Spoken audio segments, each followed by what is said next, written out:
Welcome back to Empowered. I'm Elizabeth Namofsky. On today's episode, we're discussing will writers, executors, beneficiaries. Get ready. Barb, let's get ready. Yes. What makes your book different than others? So I think a lot of people don't understand that as an executor, you have these numbers of responsibilities, but you have got to deal with wording of documents that is in legal wording that's hard to understand. You have to deal with financial institutions that have their whole terminology, and all of the financial institutions have different forms to fill out and so on. And you're also dealing with taxes, and anybody that tried to read the Income Tax Act, all my blessings to you.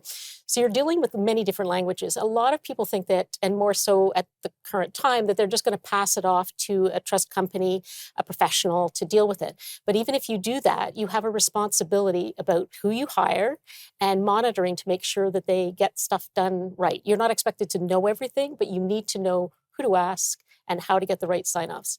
So what the book is about and what makes it different is most of the other books about being an executor are written by lawyers, sometimes by financial advisors, and sometimes by tax lawyers. So this is by a normal human being. I like to consider myself that. And it's also, you do have to sometimes just laugh. I mean, that was the only way you can get through with it. And again, my co-executor was great that way. So there is some humor in it, hard to say, but there is some humor in it.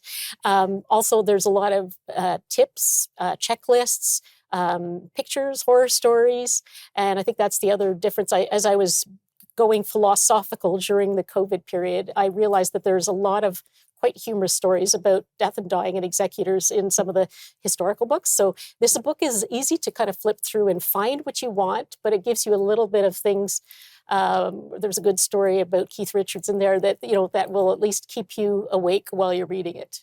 That's I think that the combination of that is what makes it different. Well, I was thinking how Monty Python-ish of you. Well, yes, right? Yes, exactly. If I could have incorporated the Ministry of Funny Walks, then I would have done so. Okay, so I know that you've got messages. You have Yes. quite a few messages, and let's go through them. Okay. What messages do you have for will writers? Okay. So a lot of people think that they don't need a will until, they've got a certain amount of assets. And the answer is wrong.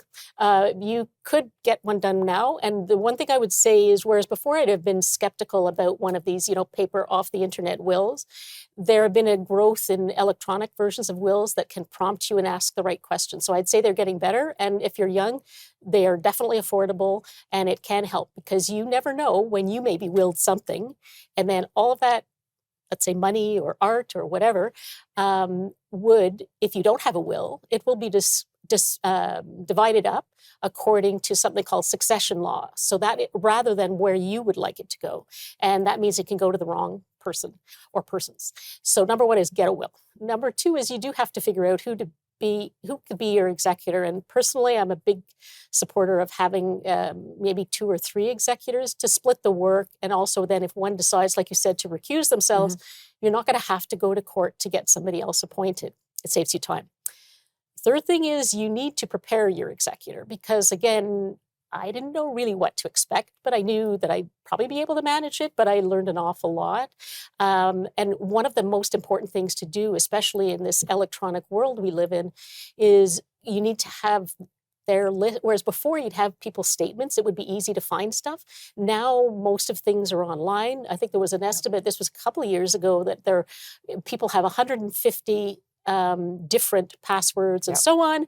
I think now it's up to like 300. And I don't know how they really manage biometrics. My husband did say, you'll be going into an open casket and somebody was trying to, get a fingerprint to allow someone to access or facial recognition. Facial recognition, exactly.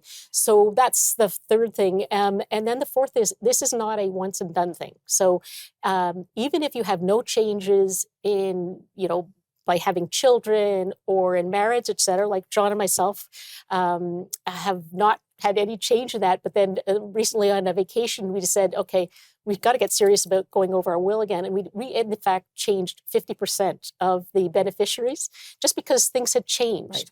Right. So you always need to, so even if you use an electronic automatically created will, also the law is changing. So things that were one way before, you need to see, is anything that is changing going to affect you? So there are questions why, and you should look at it at different periods as well as you age, because your executor, you want your executors to be young enough to continue on. Okay, so when we come back, we're going to talk about executors and beneficiaries and so much more. Don't go away.